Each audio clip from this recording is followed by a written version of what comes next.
I dropped the kids off Monday morning and took the time to talk with the camp directors.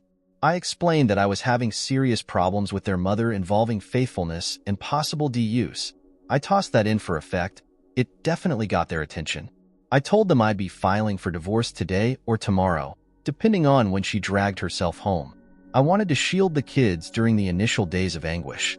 The directors were very sympathetic. Today, Tuesday, was the day of reckoning. Melinda was scheduled to meet Ernie at 4 in the afternoon.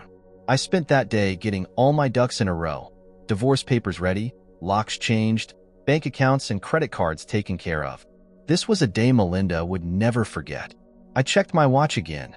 Timing was all important. I smiled when I saw her car enter the parking lot. Operation Slap the S Down was now operational. I called Melinda's work as soon as I saw her car turning into the parking lot. I left a quick message on her voicemail saying there was an emergency and to call me on my cell phone as soon as possible. Ernie arrived a few minutes later. Damn, he was young, mid to late 20s by my guess. Any remaining trepidations about my intended course of action vanished when I saw Melinda enthusiastically kiss Ernie. I called her cell phone while she was still kissing him. She looked at her phone and did what I thought she would. She let it ring. I hung up at the start of her voicemail and called again. I figured she would either turn her phone off or lock it in her car. That way she had plausible deniability if I was to ask her later why she didn't answer. She chose option number 2 and locked the phone in her car. That's when I left a message that said there was a family emergency and that she needed to call me as soon as she could. I watched them enter the room and began to call and hang up every couple of minutes. I planned on leaving dozens of missed call flags on her phone. I waited about 20 minutes, figuring they were at the very least naked if not F, then drove to a spot next to Melinda's car. I opened my trunk, best to look natural in case anyone was looking my direction. All they would see is some guy with the trunk of his car open. Did you know you can unscrew the inner part of a tire valve stem and the air rushes out in no time at all? In less than 3 minutes, I flatted both tires on the driver's side of Melinda's car and screwed the inner valves back into place. If you're enjoying my content, consider joining my Patreon community. By becoming a patron, you'll get access to full parts of my videos much earlier than everyone else. Plus, you'll be supporting me to create even more awesome content for you. Check out the link in the description to join now. I took half a dozen roofing nails that I had shortened to about 1/4 in length and pushed them into the thick portion of the tire tread. It looked as if she'd have run over a bunch of nails. Tough luck. Ernie's truck received some special treatment. Okay, I wasn't looking to physically hurt Ernie, but since I had the opportunity, one decided to F with him too. I had borrowed a small floor jack, so I jacked up the front of his car and loosened the oil pan bolt until it was just holding on. I lowered his car, put the jack in my trunk, and closed it. I was finished with everything in 15 minutes. I drove off and waited for them to finish. They came out of the room 2 hours later with more kissing and hugging. The only noticeable difference was that Melinda's movements were more languid and affectionate. She gets that way after S. Her movements were anything but languid when she saw the 2 flat tires. She was gesturing and waving her arms around as she walked front to back alongside her car. Ernie must have said something stupid because she turned and said something that had him putting his hands up in front of him as he shook his head and backed away. Idiot. I called her phone. She looked in the car and fished around in her purse for her car key. I swear you could see her flinch when she saw the number of missed calls. It was showtime. I saw her dial and prepared myself for my performance. Hi, Tim. Have you? Her voice sounded shaky and nervous. My God, Melinda. Where have you been? I was yelling into the phone. I paused to take a breath. You don't have to yell, Tim. I can hear you just fine. I've been trying for hours to get a hold of you. Where are you? Why aren't you at work? I had my voice pitched right at the edge of panic. Melinda started to stammer out some lame excuse. I started talking over her. I began to crinkle some paper and break up my speech pattern. Be quiet and listen. There's been a serious at the soccer camp. Both kids have been taken to. I'm on my way to the hospital. They're for emergency surgery. The doctor's sure if make it. Hurry. Shit, my battery's dying. Did you get that medical center? I'll meet you there. Hurry, Melon. I hung up and turned off my phone. I could see her shouting into the phone. Then she swung into action. Melinda pushed Ernie to his car, and soon they were heading for the freeway. I waited until they were out of sight, then drove to Melinda's car. I pulled the phony nails out of her tires and refilled them both with cans of flat fix. She was going to need her car before the end of the day. I had 2 more calls to make before I drove home. I headed for the freeway they would be taking to get to the university. I stopped at the first emergency call box on the freeway and pulled out 2 of my voice recorders. I was soon talking to the State Highway Patrol. I pitched my voice low and added a southern drawl. "Hi, officer. I want to report a case of a road rage, guess you'd call it. Was going the speed limit," I said that with emphasis, "and this blue Toyota pickup just came flying up behind me. Right on my ass, excuse my language. I suppose I should have pulled over, but well, anyway, this crazy guy starts leaning on his horn. Then he swings out around me. I am surprised he didn't hit anyone, and swerves up right next to me. Almost hit me, bad as that was. I mean, have my wife and kids with me. Then he sped up and cut right in front of me. Got a partial plate, just the last 3 numbers, 392. My name is..." I pressed a recorder. An angry female voice blared out of the speaker. "Tell them about the gun, Harold." "I saw a gun. That crazy a hole flashed a gun at you." I turned away from the phone. "Honey, didn't see it. Look, I'm just telling them my name." I pressed the second recorder. "So those crazy people can track us down and kill us? Hang up, Harold. Hang up right now. Like this, Harold." I disconnected the call. I'd recorded those phrases with a woman at work who had a booming southern drawl. I told her it was for a practical joke on my shiftless brother-in-law. She'd given me half a dozen takes without batting an eye. I got back in my car and headed home. On the way, I called the soccer camp people, and in a world-weary voice, I informed them that telling my wife I was divorcing her had not gone well. I told them that she had gone ballistic and threatened my life. I warned them that she and her lover might be on the way there to try and take the children. I told them I was just calling to be certain that they wouldn't release the children to them, as my wife's lover was a known D-user, and it wasn't a safe situation for the kids. The camp operators were very understanding. I asked them not to say anything to the kids unless it was absolutely necessary. An hour or so later, I was sitting at home eating pizza and drinking beer. I figured I had at least 1 more hour before Mayan might show up. That would be the case if she was able to contact the soccer camp and determine that the kids were fine. I didn't think that likely, as I had made all the arrangements, and she didn't even have the proper name for the camp, let alone the phone number. If she got to the university, she would then find out that there wasn't a university medical center or hospital. If she got there, I had to smile at that. If the oil drain plug had fallen out, she and Ernie were sitting by the side of the road. A couple of hours later, the camp called to report that Melinda and a male companion had indeed shown up. They arrived in the company of the state police. The police had pulled them over for speeding and just about strip searched them looking for weapons. Something about a report of road rage. The camp officials assured her that the kids were fine, but that they had refused to let Melinda see them, unless it was in the presence of their father. She asked them, "What the hell is that supposed to mean?" That's when one of the camp people mentioned the impending divorce and asked if the man she was with was her husband or her lover. They said Melinda went white as a sheet. Then she became hysterical. The state police had to escort Melinda and Ernie off the campus grounds. Then the soccer camp folks made my day. I couldn't have planned this part. While Melinda and Ernie were talking, one of the staff mentioned the D-user reference to the police. They pulled Ernie over just after they left the campus and searched him again. Evidently, Ernie got pissed and got into it with one of the officers. They arrested him for driving while impaired. Melinda was deemed unfit to drive due to her hysterical emotional state and was taken into temporary custody too. I received a call from the state police no long after speaking with the camp folks. I had a very nice conversation with a Sergeant Waterston. I explained that my wife had been cheating on me and that I'd finally had enough. Melinda was informed this afternoon that I had seen a lawyer and had filed for divorce. I gave the sergeant my lawyer's telephone number. The sergeant asked if I'd stay available as he wanted to talk to my wife. I said sure, but don't be surprised if she denies everything. I even suggested it was okay with me if they wanted to take a V-swab. He declined.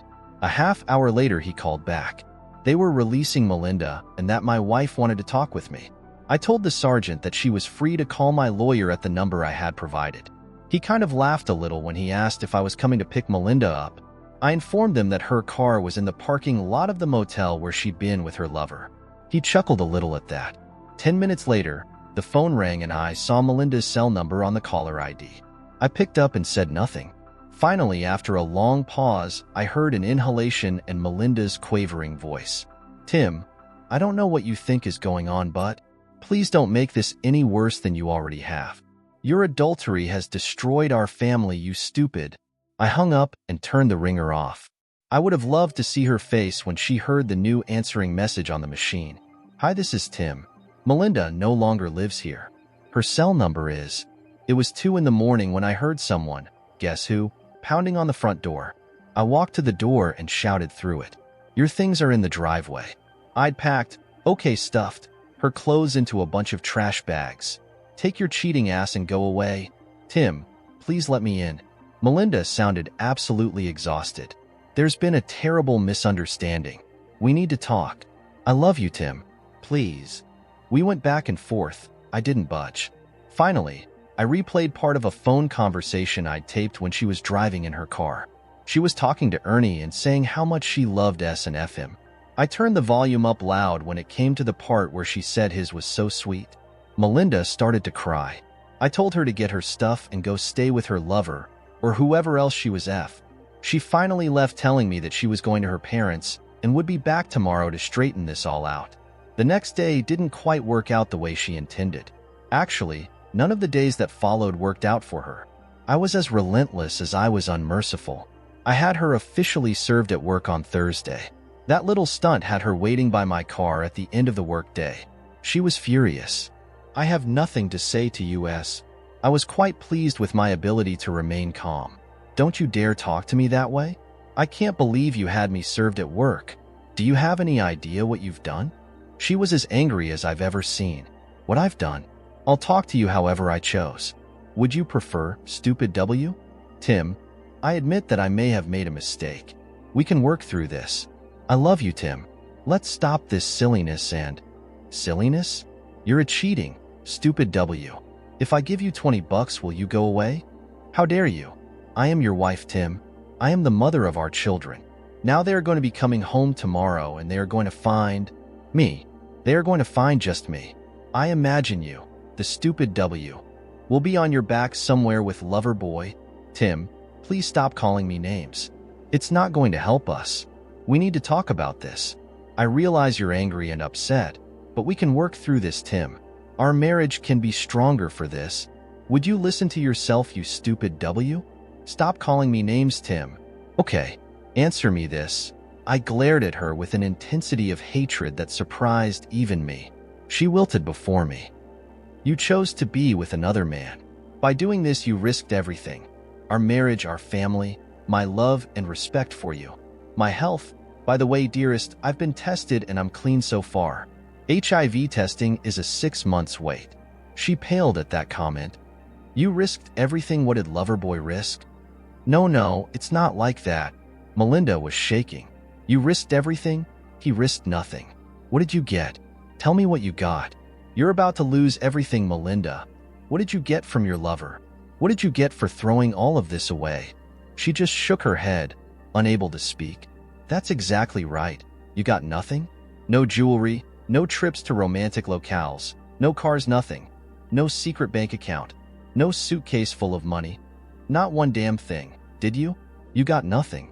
Well, you're right about one thing. I have absolutely no right to call you a stupid W. A W is smart enough to get something for F. You F another man for which you got nothing, and now you're going to lose everything. You're not even smart enough to be a decent W. Calling you is giving them a bad name. I guess that just makes you a really dumb S." I drove away with her sitting on the ground sobbing uncontrollably. F her, cashing in my chips. I'd arrived for the lawyer's office right on time. I had even stopped by the house to shower and dress in a suit. I wanted her to see me at my best. I sat opposite her in the lawyer's office. If I cared for her in any way, the look that Melinda leveled at me should have wrung my heart out. Her pain was palpable. My expression remained calm and impassive. My resolve was unwavering. She made one last effort to put off the inevitable. I simply glanced down at my watch, then back up at Melinda. Her shoulders slumped. She picked up the pen and asked my lawyer where to sign. Victory was mine. I felt like I wanted to do some silly end zone dance. The first document she signed was the petition for divorce, citing irreconcilable differences. At one time, I had cared deeply that the cause be listed as adultery. I was fortunate to have a lawyer who really knew how to bring on the pain. The key, she had told me again and again, was in the terms and conditions of the divorce. Success was determined by knowing what the other side wanted and what you could force them to give up in return. The whole signing process was literally a performance my lawyer and I had choreographed. There were props and characters. It was really quite impressive. The next document was a name change request. Melinda was being required to revert back to her maiden name. If you don't think that's a big deal, guess again. She was no longer going to have the same last name as her children. That point alone almost sunk the agreement. Oh yeah, that one hurt big time. I watched as Melinda relinquished my surname, tears trickling down her cheeks. A small black tray was placed before her. This time when Melinda looked at me, her expression seemed hollowed out. Then it hit me, and I actually felt a twinge of sympathy for her. It wasn't just that any hope of avoiding this was failing. It was more than that. The realization of loss was being overwhelmed by the actual reality of surrender. Her losses were suddenly real. These were not negotiating points any longer. She looked at the tray and shuddered as she removed her wedding ring. As soon as she placed it on the tray, it was quickly removed from the room. She twisted her engagement ring on her finger. I had let her keep it, but even that small victory was about to turn to ashes. Do you know why I'm letting you keep that ring, Melinda? I gave you that ring when I asked you to be my wife. I want you to keep that ring to remember all that we promised and all that you've thrown away. I pulled my wedding band off my finger and pushed it toward her. You can have this back. It's still whole and complete. I kept my promises. One of my lawyer's assistants returned with the tray. Melinda's ring had been cut in two. I picked up the pieces and held them in my open hand, then tossed the pieces into a trash can. Worthless crap. Melinda seemed to waver in her chair and reached out to grip the table. Her head was bobbing slightly. My thrill of victory was beginning to fade. I actually began to feel sorry for her as the next document was placed before her. A quitclaim deed for her share of the house. The key here was that the monetary value of her share was being put in a college trust for the children with her as trustee until they came of age. Finally, we came to the document that had leveraged her acceptance of everything that had preceded it. The custody agreement. My lawyer spoke clearly. Do you fully understand the conditions of this custody agreement? The children remain in the house. Parents alternate living in the house on a weekly basis. The transition of custody to occur every Sunday between the hours of 6 and 7 p.m. All expenses to be borne equally until the child finish college or reach the age of maturity. If you agree to these conditions and arrangements, just sign at the bottom. I watched my soon-to-be ex-wife sign. The pen fell listlessly from her hand, and she began to cry in earnest.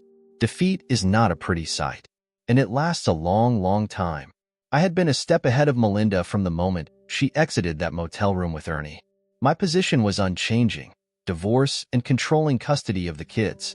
I guess she thought she could find a way around all this. I had a coup of things going for me. The kids, of course, were the key. I bent over backwards to protect them and ensure that Melinda and her parents had access to them. I also promised not to tell the kids what their mother had done that led to our divorce. That was couched in the language of, your mom and dad are parting as partners but not as parents. The other key was the threat of revealing and releasing video evidence of Melinda and Ernie. Although, truth be told, I really didn't have any. Years before, a friend told me that he'd seen AP starring an actress who bore a striking resemblance to Melinda. I checked it out and had to admit that there was a real resemblance. During the planning phase of my retribution, I turned that resemblance to my advantage by buying a number of those movies. I found a couple of videos with actors that matched a verbal description of Ernie. Mid/late 20s, average height and weight, dark hair, etc. By taping portions of the videos off the TV with my camcorder, I was able to produce a pretty graphic motel room session. It looked like video shot under poor lighting conditions. It was especially effective when viewed on the 2.5-inch LCD screen of the camera. It looked like Melinda being F'd by Ernie.